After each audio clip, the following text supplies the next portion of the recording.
7881쪽에 보시면 사도행전 3장에서부터 4장 30절까지 하나만 기억하고 가도 되겠죠. 아까 하나님이라는 것을 주어로 교회에서 확인케 하신다.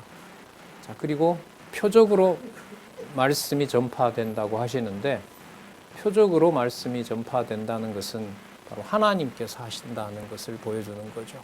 그리고 이 표적은 그리스도께서, 나사렛 예수께서 바로 하나님의 보내신 메시아임을 확증한 내용이라는 것을 다시 확인해 주는 거고요. 자, 먼저 3장 1절에서부터 10절 보겠습니다. 사도들이 나면서 안진뱅이던 자의 자를 걷게 하는 표적으로 결과적으로는 똑같아요. 하나님을 찬미하게 합니다. 여기서도 보면 나중에 그 9절에 보면 나오죠. 자, 오후 3시쯤 됐고요. 베드로와 요한이 성전에 올라갑니다. 성전에 올라가는 이유는 아까 분명히 나왔죠. 나사렛 예수 그리스도의 부활을 증거하기 위해서. 뭘 통하여? 성경 강론을 통하여. 너무 분명하죠. 나면서 안진뱅이 된 자들을 사람들이 메고 옵니다. 그리고 이 사람은 이제 성전에서 구걸해서 먹고 사는 자입니다. 그리고 베드로와 요한이 성전에 들어가는 걸 보고 구걸하고요. 베드로와 요한이 그 사람을 봅니다. 5절에 보면 그가 저희에게 무엇을 얻을까 하여 바라보거늘 베드로가 가로되 은과 금은 내게 없거니와 내게 있는 것으로 내게 주노니 나사렛 예수 그리스도의 이름으로 걸으라. 똑같은 거죠. 그리스도께서 살아 계셨을 때 하셨던 것이나 지금 부활 승천하신 다음에 하시는 일이나 똑같은 일입니다. 그리고 이 일은 성경께서 기록을 통하여 2000년 전에 우리가 보지 못했지만 그 사건을 지금도 객관적 사실로 보게 하고요. 기록을 통하여 보게 하고, 당시는 성령께서 하신다는 것을 직접 사도들을 통하여 보여주시고, 그리고 성경 계시 기록의 완성과 함께 그 일은 이제 진리로 전해지도록 하시는 거고요. 자, 7절. 그래서 오늘날은 왜 안 되지? 이것 역시도 성경의 깊이를 모르기 때문에 갖는 의문이고, 또 그걸 그대로 행사한다는 것은 그야말로 성경의 무지를 넘어서서 성경 권위에 도전하는 일이 되는 겁니다. 오른손을 잡아 일으키니 발과 발목이 곧 힘을 얻고 뛰어서서 걸으며 그들과 함께 성전으로 들어가면서 걷기도 하고 뛰기도 하며, 여기 답이 나왔죠. 하나님을 찬미했다. 그 모든 행위에서 하나님 찬미는 결론입니다. 찬미는 하나님 살아계신 것이 목적이니까. 그 표적을 통해서 살아나는 자도 있고, 또 표적을 보고 믿지 못하는 자도 있고, 그 모든 것이 하나님을 찬미하는 것을 목적으로 계시하고 있습니다. 10절에 분명히 이 사람이 구걸하던 자였는데 지금 걷고 뛰는 이 장면을 보고 결론이 또 하나 만들어지죠. 그가 당한 일을 인하여 심히 기히 여기며 놀라더라. 자, 9절.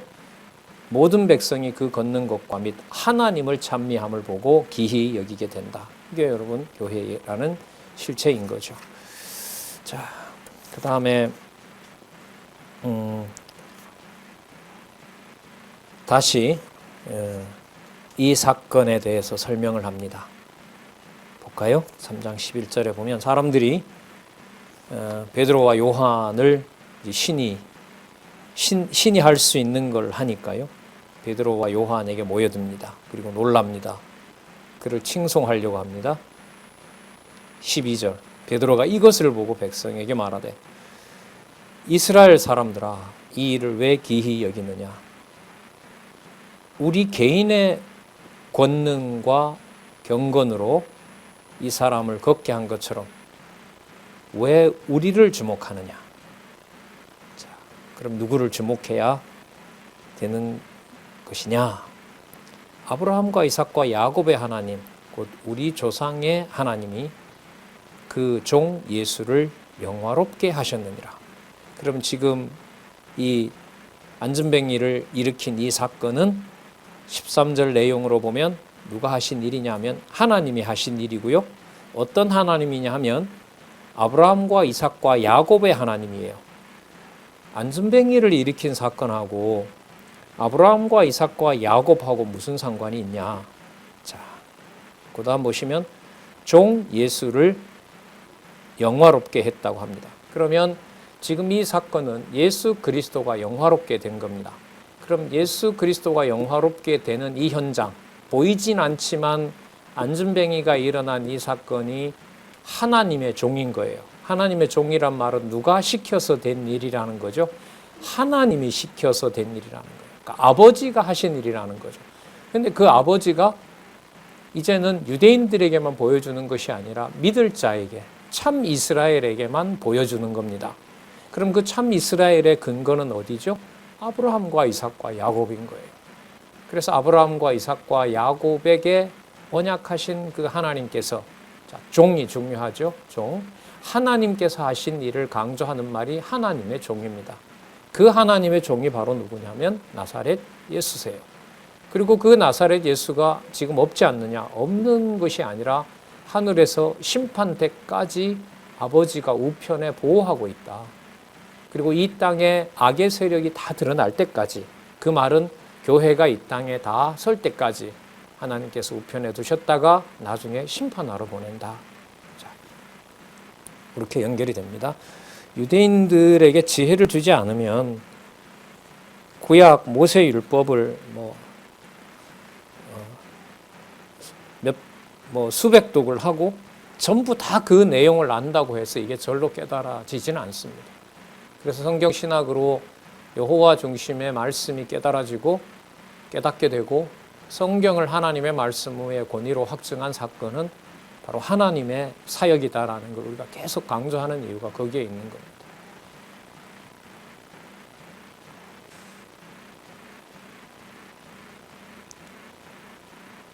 (13절) 중간에 너희가 저를 넘겨주고 빌라도가 놓아주기로 결단한 것을 너희가 그 앞에서 부인하였으니 너희가 거룩하고 의로운 자를 부인하고 도리어 살인한 사람을 놓아주기를 구하여 15절 생명의 주를 죽였도다. 생명을 주러 오신 분을 오히려 너희들은 죽였다. 이게 과정 설명인 거죠. 팩트를 설명하는 거죠. 그러니까 이건 뭐하고 똑같냐면 구약에 아브라함과 이삭과 야곱에게 하나님이 언약하셨다는 내용이나 당시에 베드로로서는 2000년 전에 있었던 아브라함을 보지 못했잖아요. 하지만 기록한 말씀을 뭐로? 진리로 확인하는 거잖아요. 그거나 지금 여기 있는 대로 얼마 전에 너희들이 예수 그리스도를 죽였다. 그거 팩트를 확인하는 거나 똑같은 거예요. 문제는 그 내용을 진리로 깨닫게 해주시느냐 아니냐, 여기에 이제 모든 것이 결정이 되는 거죠. 자, 그런데 해석을 어떻게 하나 볼까요? 이 상황을 하나님이 하시는 일로 주어를 회복시켜 줍니다. 15절 중간에 그러나 누가? 하나님이 죽은 자 가운데서 살리셨으니, 이것도 언약된 대로 된 일이죠. 그러니까 강론의 목적은 주어가 하나님이심을 확인해 주는 거라고 보시면 돼요. 그러니까 성경 신학의 목적이 여호와가 존재하시고 살아계셔서 역사하신다는 것을 보여준 기록의 말씀, 여호와 계시, 이렇게 되잖아요. 하나님이 죽은 자 가운데서 살리셨으니 우리가 이 일의 증인이로다. 자, 이 일의 증인이로다.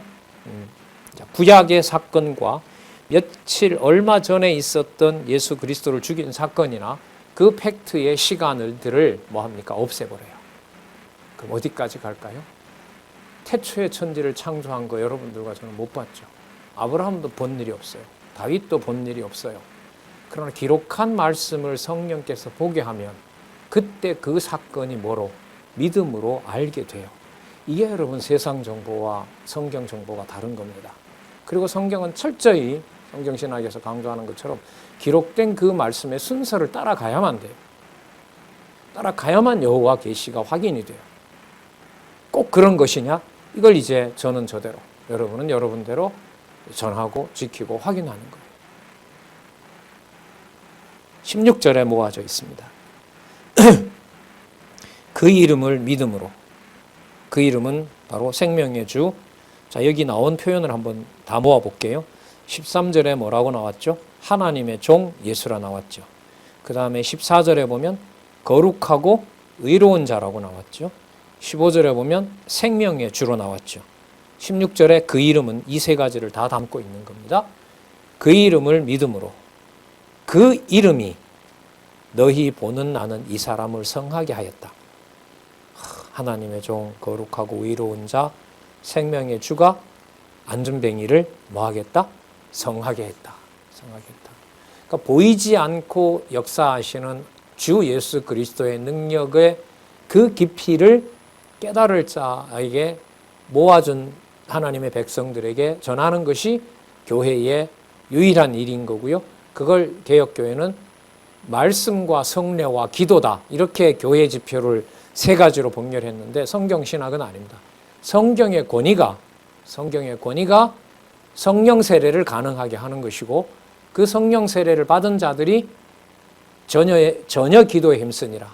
하나님의 뜻하신 바가 무엇인가를 깨닫고 그걸 추구하는 것과 관련돼서 진리의 말씀이 성령 세례와 또 물 세례는 뭐 줘도 되고 안 줘도 되고요. 그 다음에 기도로 이루어지는 겁니다. 그래서 성경신학에서 말하는 교회의 절대 지표, 유일 지표는 오직 뭐밖에 없다? 성경의 권위밖에 없다. 말씀 선포다.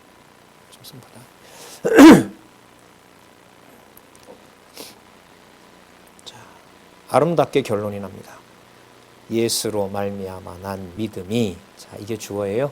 자, 예수로 말미암아 난 믿음이 너희 모든 사람 앞에서 이같이 완전히 낫게 하였느니라.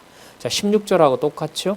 그 이름을 믿음으로, 그 이름이 너희 보는 이 안전뱅이를 낫게 한 거잖아요. 그걸 16절에 다시 한번 말합니다. 예수로 말미암아 난 믿음이, 여러분 믿음은 우리는 그냥 추상적인 명사로 생각하죠. 그런데 이 말씀을 여기서는 살았고 운동력 있는 상황으로 설명을 하는 거예요.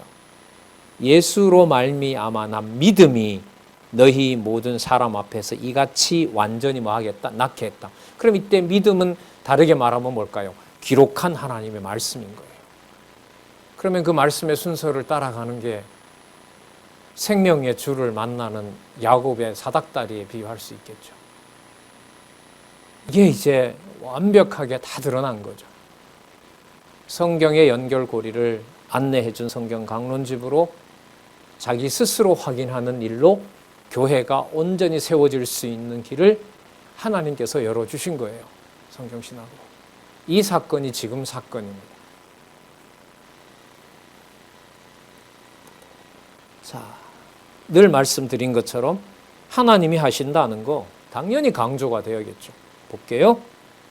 17절 형제들아 너희가 알지 못하여 그리하였으며 너희 관원들도 그리한 줄 아노라. 모르고 그리스도를 십자가 죽인다는 것도 십자가에 죽게 한다는 것도 약속되어 있습니다. 자, 그 상황을 회개를 하도록 하나님께서 이끄시는 과정으로 설명을 합니다.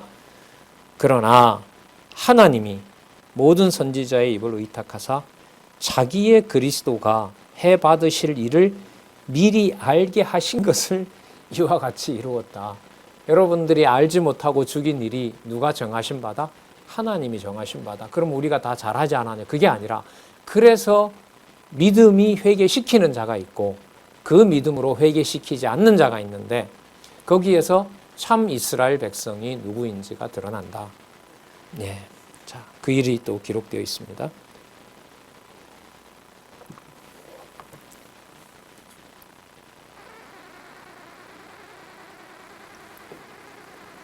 (19절입니다) 그러므로 너희가 회개하여 돌이켜 너희 죄 없이 함을 받으라. 이같이 하면 이렇게 해서 이 말입니다. 뭐뭐 하도록 하기 위하여 이렇게 보면 돼요. 유쾌하게 되는 날이 주 앞으로부터 이를 것이다. 주 앞이라는 말은 나사렛 예수 혹은 하나님, 여호와 하나님 이렇게 보면 되겠죠. 유쾌하게 되는 날은요. 무엇의 그 결과냐 하면 회개하게 되면 마음이 어떻게 됩니까? 찔릴 거 아니에요. 찔리고 야, 내 손으로 죽여라 하는 이 동참한 손으로 처참하게 죽는 예수, 그분이 생명의 주인 줄 모르고 내가 했다는 거 아니에요. 거기에서 이제 회개가 일어나는 거고요. 그 회개가 일어난 일을 이게 유쾌하게 된다는 말은 그 사망의 권세에 매여서 했던 그 엄청난 범죄를 하나님께서 성령 세례로 깨끗하게 씻어주는 거예요. 그러니까 여러분, 성경에서 말하는 무지는요, 본질이 뭐냐 하면 몰라서 하나님을 대적하는 게 무지입니다. 다른 건 없어요. 뭐 실수하고 뭐하고 하는 모든 것이 결국은 어디로 모아지느냐? 생명 대신 주 예수 그리스도들을 우리가 그 현장에 있었다면 우리도 똑같이 뭐 한 거죠? 죽이라고 했던 바로 그 범죄에 있는 겁니다. 그렇게 심하게 단순화할 수 있느냐라고 하는지 몰라도 주 예수 그리스도의 몸된 교회에 대해서 우리가 갖는 태도나 행동을 보면 증거가 되는 거죠. 주 예수 그리스도가 교회의 주인 되는 거 모르고 우리가 함부로 말하고 행동하는 거나 2000년 전에 생명의 주로 온 참 이스라엘의 주가 되신 그리스도를 죽여라, 바라바를 살리고 그리스도를 죽여라고 동참한 유대인이나 차이가 있을까요, 없을까요? 없습니다. 그래서 이게 이방인들에게도 뭐가 되냐면 생명의 말씀이 되는 겁니다. 잠깐만요. 제가 좀 기침이 나와서.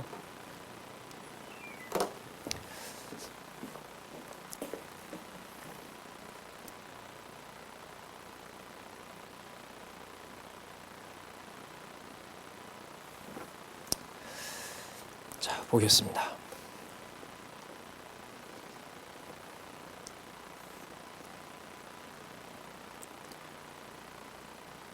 자, 다시 구약으로 돌아갑니다. 구약으로 돌아가야 누가 언약한 대로 이루어졌다는 설명이 되니까 당연하죠. 구약으로 돌아가는 이유는 언약하신 대로 하나님이 하신 일입니다라는 걸 깨닫는 거예요.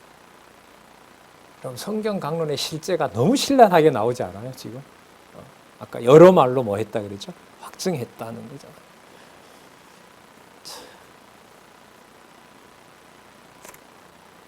18절입니다. 그러나 하나님이 모든 선지자들의 입을 의탁하사 자기의 그리스도가 해받으실 일을 미리 알게 하신 것을 이와 같이 어떻게 했다? 이루셨다. 아까 이 부분 읽었네요. 19절 중간에 유쾌하는 날도 읽었고요. 20절 또 주께서 여호와께서로 번역돼야 될 것 같아요. 여기는 주께서 너희를 위하여 뭐 하신? 예정하신 그리스도. 너무 분명하네요.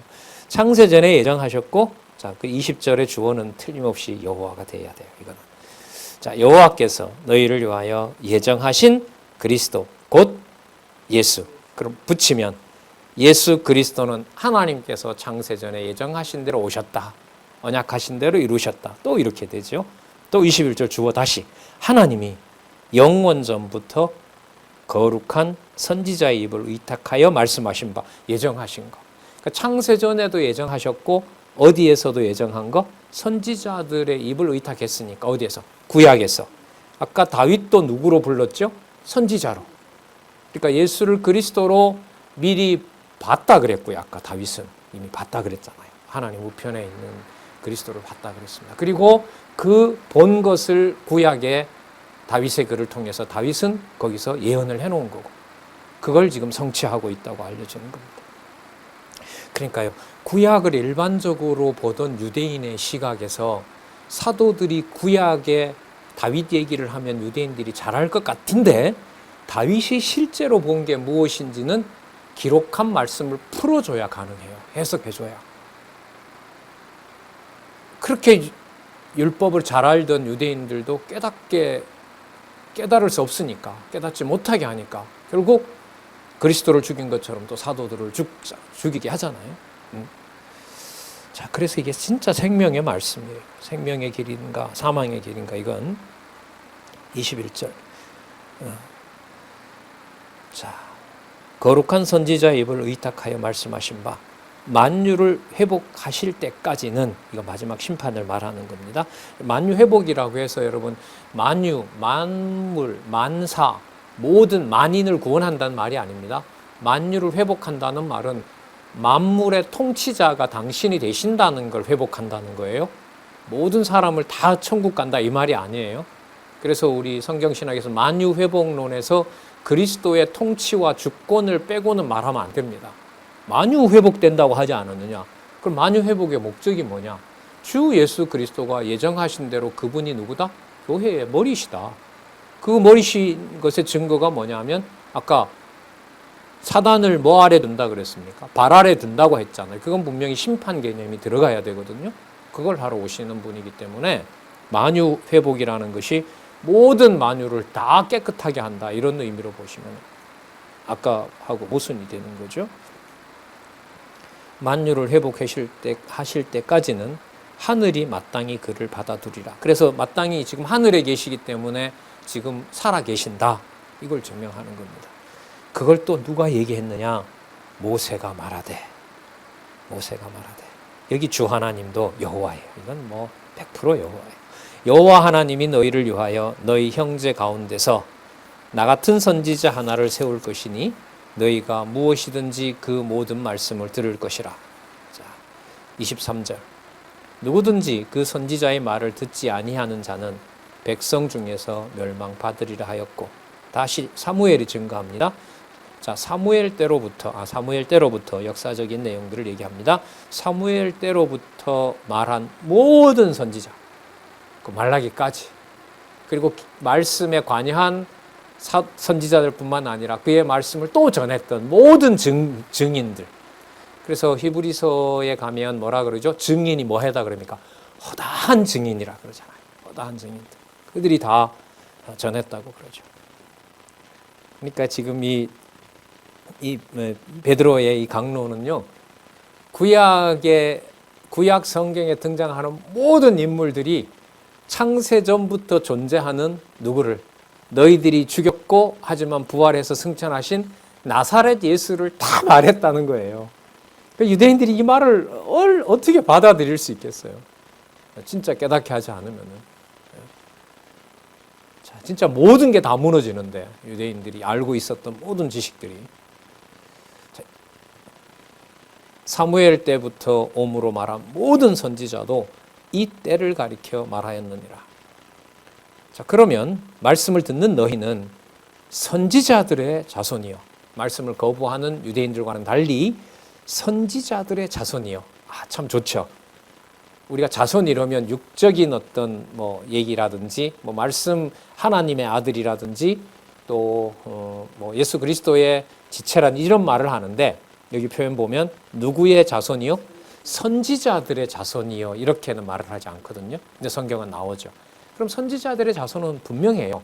선지자들이 전했던 그 말씀의 권위로 생명을 유지하는 자들. 다르게 말해볼까요? 살았고 운동력 있는 말씀을 먹고 사는 자들. 그게 바로 누구의 자손이에요? 선지자들의 자손이에요. 이걸 맥락 없이 툭 던지면 이제 이해하기 어렵겠죠. 너희는 선지자들의 자손이요. 또 하나님이 너희 조상으로 더불어 세우신, 익히 아는 하나님이 너희 조상으로 더불어 세우신 누구라? 언약의 자손이다. 자, 오늘은 선지자의 자손까지 함축된 의미를 살펴보도록 하겠습니다. 선지자들은 누굴 증거했다는 거죠? 장차 오실 이, 그리고 부활하실 이, 그리고 하나님 우편에서 영원한 통치를 하시는 생명의 주, 그를 구약의 모든 증인들이 다 설명했다는 거예요. 그런 의미에서 그들이 전한 그 말씀을 함께 우리도 듣고 있다. 요나가 전했고, 이사야가 전했고, 예레미야가 전했고, 이사야가 전했고, 말라기도 전했던, 모세도 전하고, 야곱도 전하고, 모든 증인들이 전했던 바로 그 말씀을 듣고 예수를 그리스도로 믿는 우리들, 그걸 지금 선지자들의 자손, 하나님이 너희 조상으로 더불어 세우신 언약의 자손, 언약 자손, 선지자 자손, 이렇게 좀 더 깊이 생각해보는 중요한 단서들이죠. 아브라함에게 이르시기를 땅 위의 모든 족속이 너희 씨를 인하여 복을 받으리라. 창세기 28장 14절 소개하고 있고요. 복을 받으리라 하셨으니 26절, 자, 어떻게 됐냐 하면 하나님이 그 종, 예수 그리스도죠. 그 종을 세워 뭐 하시려고? 복을 주시려고. 누구에게 약속했던? 아브라함에게 약속했던 그 복을 너희에게 먼저 보내사, 아브라함에게 먼저 보내사 너희로 하여금 이제 돌이켜 각각 그 악함을 버리게 하셨느니라. 악하다 선하다 기준은 그러면 누가 되는 거죠? 주 예수 그리스도를 받아들이느냐 받아들이지 않느냐. 그리고 그 기준을 내 스스로 만드는 것이 아니라 지금 누구의 사역으로 설명합니까? 예수께서 아버지로부터 받아서 보낸 성령의 사역으로.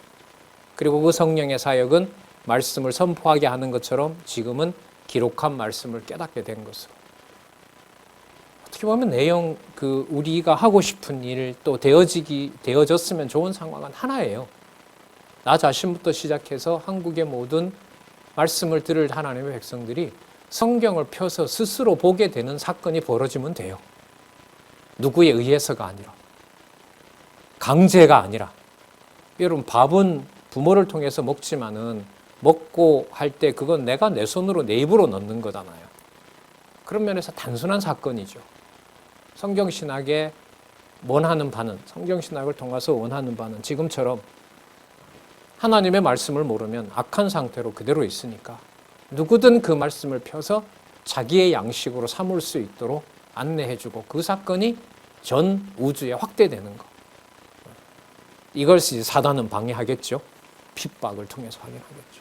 이 역시도 하나님 하시는 일로 보시면 돼요. 네.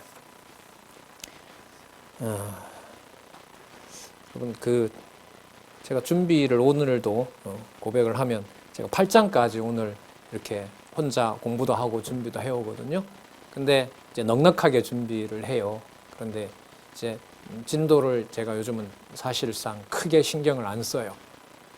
어떤 기분이냐 하면 한 구절뿐만 아니라 그 개념들의 연결성에서도 이제까지 공부하셨던 성경 전체의 내용들이 다 담겨 있기 때문에, 그리고 그 문장 하나하나의 연결성이 성경신학에서 안내해주고자 하는 바로 그 부분이기 때문에, 그렇구나. 그 다음에 그래서 이게 나오는 거구나.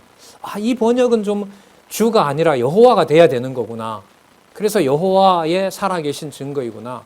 그걸 여러분들 스스로 이제 하실 수 있기를 바라는 마음에서 저는 주어진 시간을 그렇게 활용을 하고 있습니다. 예. 자, 26절. 그 악함을 버리게 하셨느니라. 자, 그러면 이러한 부활의 능력을 이미 전했던 선지자들이 하나님의 말씀으로 된다는 것을, 하나님의 능력의 말씀으로 그 일이 진행된다는 것을 구약에 그 복음을 전했던 선지자들이 칭찬을 받았습니까? 핍박을 받았습니까? 핍박을 받았죠. 그 핍박 받은 것을 요한복음을 좀 사용하면은요, 요한복음 15장, 16장을 좀 사용을 해야 돼요. 왜 그런 일이 벌어져야 되냐면 세상이 받아낼 수 없다는 걸 보여줘야 되기 때문에 그래요. 세상이 받아낼 수 없다는 걸 보여주는 방법이 뭐냐면 세상이 우리를 밀어내야 돼요. 배척해야 돼요. 말을 하지 못하게 해요. 그게 바로 뭐냐면 구별된 무엇을 보여주는 거냐면 거룩성을 보여주는 거예요. 여러분, 성도라는 말이 무슨 뜻이라 그랬죠? 구별해서 빼낸 자. 그러면 세상이 뭐 하는 것이, 핍박을 해주는 것이 무엇의 증거가 되냐면 우리가 부활을 믿게 되는 성도임을 확인해 주는 게 바로 핍박인 거예요. 그래서 그리스도를 받아냈어요? 못 받아냈어요? 육적 이스라엘, 육적 유대인들이 받아내지 못했잖아요. 받아내지 못한 것이 요한복음에는 당연하다고 하시는 거죠. 예수님께서. 날 받아내지 못하는 일이 세상이 받아내지 못하는 것이므로 나는 어디에 속한 누구의 아들이다? 하늘에 속한 하나님의 아들이라는 거예요. 그래서 여러분, 복음을 전하면 깨닫게 하지 않으면 저쪽에서 배척하는 게 당연한 거예요. 단 거기에 진리의 말씀에 전하는 자가 더 깊어지고 더 확인해 나가는 일이 성경신학에서는 매우 중요한 일인 겁니다. 그래서 그 배척하고 외면하고 핍박하는 것을 넘어서서 계속 그 말씀을 전하도록 성령께서 해주시는 일이 매우 귀한 일인 거죠. 여기에 간절함이 있는 거죠. 그래서 그런 말씀 자주 드리는데, 어떤 사건이나 이제 저 같으면 이런 강론을 하고 나서도 이렇게 전하는 과정에 그 부분을 좀 더 보고 싶다. 어쨌든 성경을 더 보고 싶다라는 마음이 드는 것이 우리들한테 너무너무 감사하고 다행스러운 거예요. 진짜 뭐 세상에서는 막말로 어느 정도 알았으니까 이제는 됐다. 그리고 내 좋을 대로 써먹고 이거 이렇게 하면 사람들이 오히려 성경신학을 더 좋아하겠다. 아니면 어떤 또 다른 의도로 또 뭐 책까지 내잖아요. 사람들이 막 저자 이름까지 지우고 그렇게 나가버리게 되면 자기가 어떤 주관자가 된다는 것을 확인하는 거죠. 그 일을 우리가 마냥 비난할 수 없는 것이 말씀의 권위가 그렇게 세우기도 하고 넘어지기도 한다는 거죠. 여기에 인간적으로 말하면 많은 아픔이 따르는 거고 굳이 이 일을 이렇게 할 필요가 있을까? 좀 건강하게 해주시지. 좀 더 화평하게 해주시지. 소원은 그렇습니다만 그 소원을 이루어 가시는 방법은 하나님께서 정해놓으신 대로 하시는 거죠. 자, 그 다음 볼게요. 그래서 4장 1절에서부터 30절까지 구약의 선지자들이 받았던 대로 하나님의 교회의 거룩성을 확인해 주기 위해서 뭐가 따른다고요? 4장 1절에서부터 30절까지 핍박이 따라 나오는 겁니다. 자, 그럼 여기에 대해서 어떻게 이 상황을 설명을 하도록 하면서 마찬가지죠. 나사렛 예수가 주어가 되게 하시고 또 하나님께서 그렇게 하신다는 본주어를 확인해 주는지 보도록 하겠습니다. 먼저 4장 1절에서부터 12절 사도들이 핍박 중에 그리스도 이름으로 구원함을 전파합니다. 자, 사도들이 백성에게 말할 때에 듣기 싫어하는 자들이겠죠. 대제사장, 제사장, 성전 맡은 자, 사두개인들이 2절에 백성을 가르침과 가르치는 내용의 핵심은 예수를 죽은 자 가운데서 부활하신 그 사건, 그 도를 전하는 것을 싫어하죠. 자, 그리고 그들을 잡습니다. 잡아서 가두어 버립니다. 자, 4절 볼게요. 말씀을 들은 사람들 중에 믿는 자가 많으니 남자의 수가 약 5천이나 되었더라.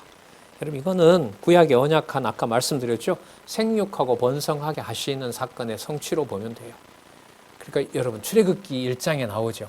바로가 더 핍박할수록 생육이 더 중다하더라. 그거예요. 2000년 교회사가 핍박이 강할 때 하나님의 복음을 번성시키는 일이 많거든요. 핍박 속에서. 요즘 우리 코로나 상황이 계속 진행되잖아요. 초대교회에 코로나가 일어나면서 복음에 얼마나 기여를 했냐면요.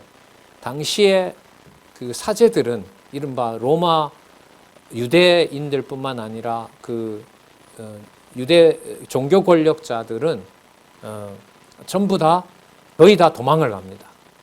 그런데 비난받는 유대인들도 도망을 가고요. 로마인들도 도망을 가고 감독들도 도망을 갑니다. 그런데 예수를 그리스도로 믿는 바로 이 자들이 거기서 역병과 싸웁니다. 종교개혁 시대에는 이루 말할 수 없습니다. 하나만 소개하면 제네바 개혁자였던 츠빙글리라는 블링거라는 개혁자가 있는데요. 거기는 아내를 포함해서 가족이 9명 죽습니다. 그러니까 오늘 가서 묵고 오는데 돌아오는 길에 태어난 지 4일밖에 되지 않은 아들이 또 죽었다고 합니다. 그러니까 성도와 가족을 같이 묻으면서 카톨릭이나 이런 데서는 다 도망을 가는데 거기서 그걸 지키도록 합니다. 루터도 그랬고요. 칼빈도 그랬고 많은 개혁자들이 바로 이 일을 통해서 하나님의 말씀이 전해지도록 합니다. 그러니까 사람이 감당할 수 없는 역병 속에서 그 복음이 전해지도록 하고요. 한국도 마찬가지입니다. 한국에 전염병이 돌았을 때 여러분들 여기 어디죠? 안성인가 옆에 보면 광해원이라는 데 있죠. 그 광해원이 현대식 최초로 만들어진 선교사에 만들어진 그 병원이잖아요. 그걸 중심으로 해서 왕실이든 누구든 간에 그 역병을 퇴치하는 일에 선교사들이 구제를 하면서 복음을 전합니다. 난 지 몇 달 된 아이도 죽고요. 저기 양화진의 묘 표지 편말에 보면 생애가 나와 있잖아요. 보면 2년밖에 못 살았어요. 26살 된 그 아가씨 선교사도 있고요. 그렇게 와서 이 땅에다가 어떻게 보면 묻은 거 아닙니까? 그 모든 과정 속에서 하나님의 교회를 왕성하게 했는데 80년대부터 88 올림픽이기까지 교인 숫자가 800만, 1000만을 육박하는 일이 벌어지면서 교회가 왕성해지면서 무슨 길로 들어집니까? 진리가 추락하는 섭리로 하나님께서 버려버리죠. 네. 자, 그 사건들을 우리가 조금 생각을 하신다면 핍박으로 말씀이 전해지는 이 역사는 핍박 자체가 의미를 갖는 것이 아니라 하나님께서 하시는 일로 하나님께서 돌려놓으신다는 거죠. 볼게요. 예루살렘이 이제 유대인들, 이 권력자들에 의해서 난리가 났습니다. 권력자들에게 이 일이 큰 일이 벌어진 겁니다. 5절에 이튿날에 관원과 장로와 서기관들이 예루살렘에 모였는데 6절 대제사장 안나스와 가야바와 요한과 알렉산더와 및 대제사장의 문중이 다 참여하여 사도들을 가운데 세우고 물어 가로되, 자 보십시오. 무슨 권세와 누구 이름으로 이 일을 하느냐? 무슨 권세로 이 일을 하느냐? 이에 베드로가 성령이 충만하여 가로되, 백성의 관원과 장로들아, 만일 병인에게 행한 착한 일에 대하여 이 사람이 어떻게 구원을 얻었느냐고 우리에게 질문을 하면, 자 10절 너희와 모든 이스라엘 백성은 알라. 너희가 십자가에 못 박고 하나님이 죽은 자 가운데서 살리신 나사렛 예수 그리스도의 이름이 이 사람을 건강하게 했고 너희 앞에 섰다. 그럼 증명은 하나죠. 하나님, 그리고 그 하나님께서 살리신 나사렛 예수, 우리 주 예수 그리스도, 주 예수 그리스도, 나사렛 예수, 그가 지금도 살아계셔서 이 일을 한 것이다.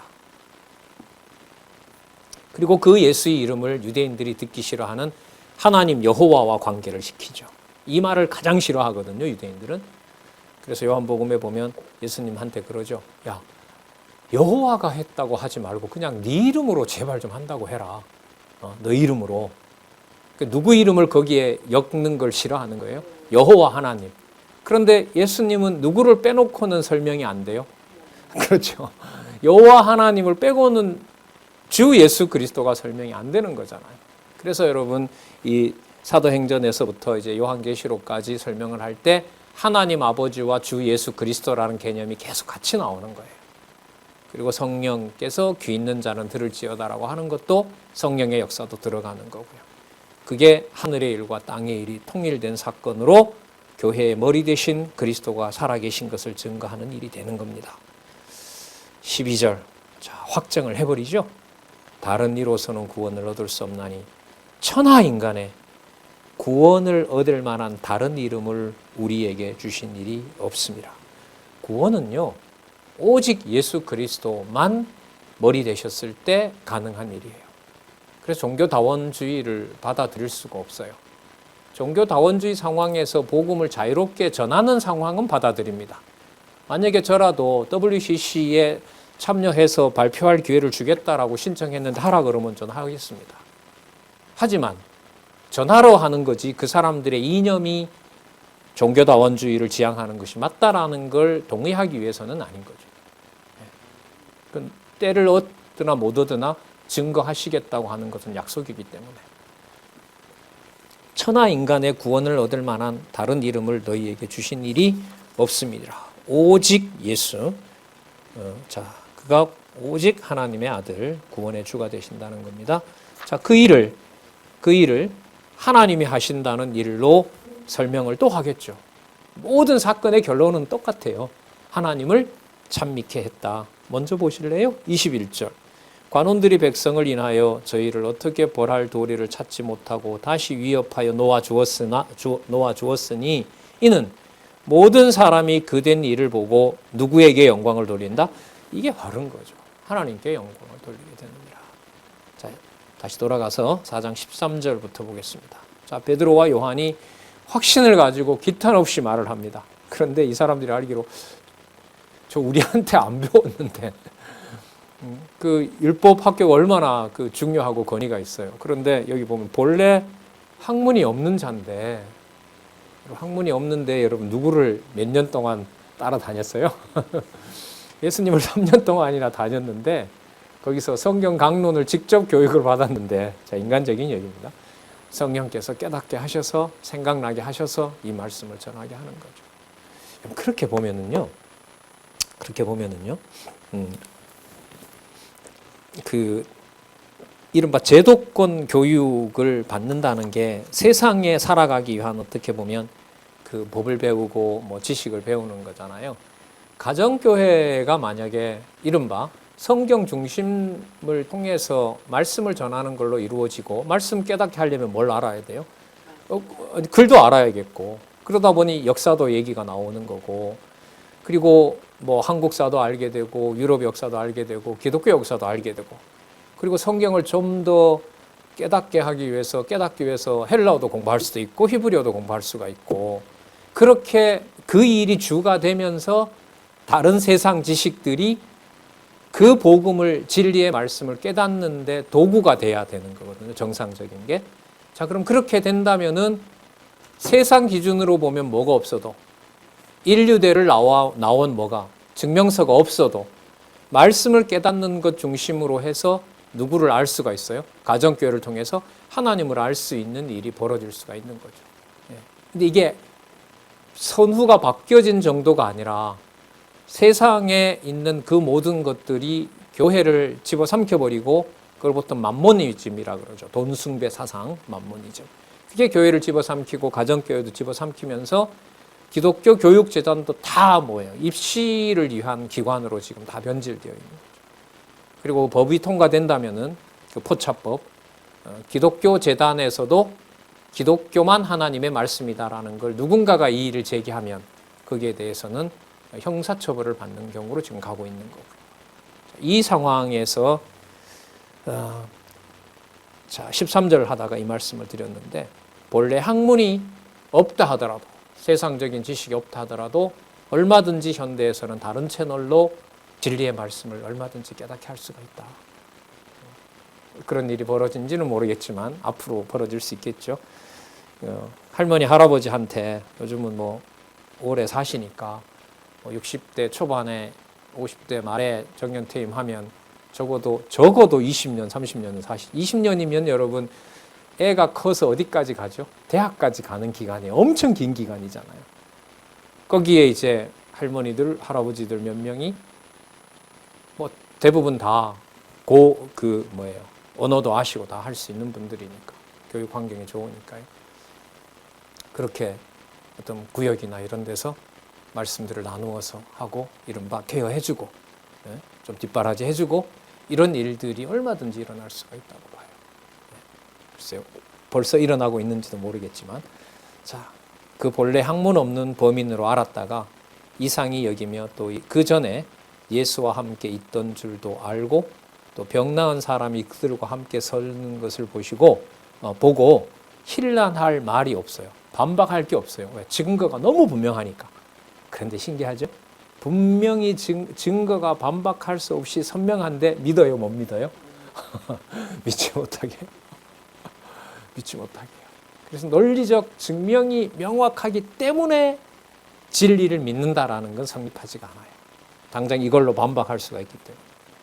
자, 그러더니 할 말이 듣기 싫으니까 뭐예요? 15절에 보면 나가! 이렇게 되는 거죠. 명하여 공회에서 뭐하라? 나가라! 나가라. 듣기 싫다! 이런 거 아니에요? 자, 그리고 나간 그 사람들을 듣지 못하게 이제 핍박하는 거죠. 자, 민간에 덮어집니다. 자기네들이 이제 궁지에 몰리게 됩니다. 아무 사람도 말하지 말게 하자. 17절에 나오죠. 18절. 그들을 불러 경계합니다. 어떻게 경계하냐 한번 볼게요. 도무지 어느 누구도 예수의 이름으로 말하지도 말고 가르치지도 말라. 이게 이제 핍박의 시작이죠. 그러니까 지금 세상이 가고 있는 전체 법은 특정 종교를 내세우지 말라. 이게 지금 현대의 종교 문화거든요. 그리고 여기에 이제 극단적으로 자기네들 교를 지켜야 된다고 이제 폭력도 불사하고 있는 그런 이슬람과 같은 데도 있고요. 뭐 기독교에서 복음을 지키겠다고 막 폭탄 세례 이렇게는 하지는 않죠, 물론.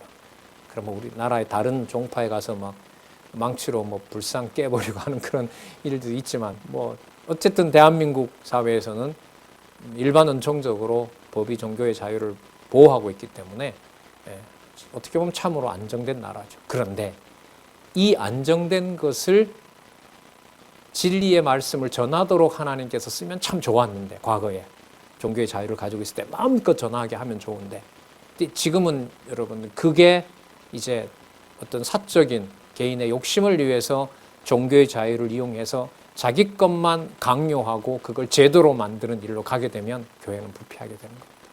그리고 세상은 그 법을 통과시키게 되면 복음 전하는 것에 있어서 제재가 가해지게 되는 겁니다. 그 모든 가운데 하나님께서는 하나님의 교회를 가정에서부터 세우게 하신다는 것이 바로 이 사도행전에서 보여주고 있는 교회 창립과 교회 설립의 역사라고 보시면 됩니다. 왜냐하면 하나님의 이름이 확인돼야 되니까. 하나님께서 창세전에 그리스도 안에서 교회로 여러분과 저를 불렀다는 그 놀라운 사실 때문에. 자, 보겠습니다. 16절 볼까요? 이 사람들이 어떻게 할꼬? 저희로 인하여 유명한 표적이 나타난 것이 예루살렘에 사는 모든 사람에게 알려졌으니 우리도 부인할 수 없는지라. 하지만 믿지는 못합니다. 이것이 민간에 더 퍼지지 못하게 저희를 위협하여 이후로는 이 이름으로 아무 사람에게도 말하지 말게 하자 하고 그들을 불러 경계하여 도무지 예수의 이름으로 말하지도 말고 가르치지도 말라 하니. 자, 19절. 베드로와 요한이 대답하여 가로되. 자, 이게 성령께서 하시는 일이죠. 하나님 앞에서 너희 말 듣는 것이 하나님 말씀 듣는 것보다 옳은가 판단하라. 이 일 내 일이 아니다. 일은 내 일이 아니다. 하나님이 하시는 일이다. 그러면 또 다시 확인됐죠? 확인해 주시죠? 누가 주어가 되는 걸로 여기서는 하나님의 말씀. 좀 더 첨가해 볼까요? 히브리서 4장 11절. 말씀 운동의 요절. 살았고 운동력 있는 하나님의 말씀이 운동하게 함으로 우리가 전한다. 그 하나님 이름 드러나죠? 관원들이 백성을 인하여 저희를 어떻게 벌할 도리를 찾지 못하고 다시 위협하여 놓아줬으니. 자, 상황을 하나님이 그렇게 만드신 것이죠. 이는 모든 사람이 그 된 일을 보고 누구에게? 하나님께 영광을 돌리리라. 자, 그러면 이 사건은 누가 영광을 드러내시는 계시 사역이다? 하나님께서 영광을 드러내시는 사역이다. 여러분, 여기만 그럴까요? 교회의 진짜 본질이 이 말씀에 다 있을까요? 후자인 거죠. 하나님의 교회. 그 소중한 가정교회에서부터 이 역사가 일어나도록 완성시킬 수 있는 그 길까지 완벽하게 진리 어느 부분을 보더라도 확인해 주는 시대에 저희들이 살고 있습니다. 22절. 이 표적으로 병 나은 사람은 40여 세나 되었더라. 자, 성인이라는 거죠. 자, 40년 동안 그렇게 이제 그 병고 가운데 있었고 나아서 하나님께 영광을 돌리게 됐다는 것을 강조합니다. 자, 사도들이 복음을 전하고 또 끌려가서 이제 위협도 당하고, 자, 이제 사역을 하고 제자들끼리 모였어요. 그러면 모여서 베드로 사도 진짜 그때 당신 너무 멋지더라. 요한 참 당신은 당신 은사가 출중하더라. 이렇게 사람을 주어로 해서 자기네들이 얘기를 할까요? 아니죠. 여러분, 이게 교회 동력자 협회 총회라고 보시면 돼요. 각자 전하게 하고 누구에게 영광을 다 돌리는, 하나님께 영광을 돌리도록 하고, 그게 여러분 23절에서부터 30절에 하나님께 기도한 내용이에요. 찬송이죠. 찬송이죠. 참 너무 이렇게 주어 확인과 내용의 치밀함, 이렇게 구성이 되어 있습니다. 성경이. 24절. 사도들이 놓여서 이제 다 모였습니다. 제사장들과 장로들이 자기들과 얘기했던 것들을 다 얘기를 합니다. 그리고 24절부터 하나님께 찬송을 하고요. 자, 이 사건에 대해서 하나님께서 이 일을 해주신다는 사실을 다시 확인하고 부활하신 그리스도가 살아계신 것을 또 한 번 강조합니다.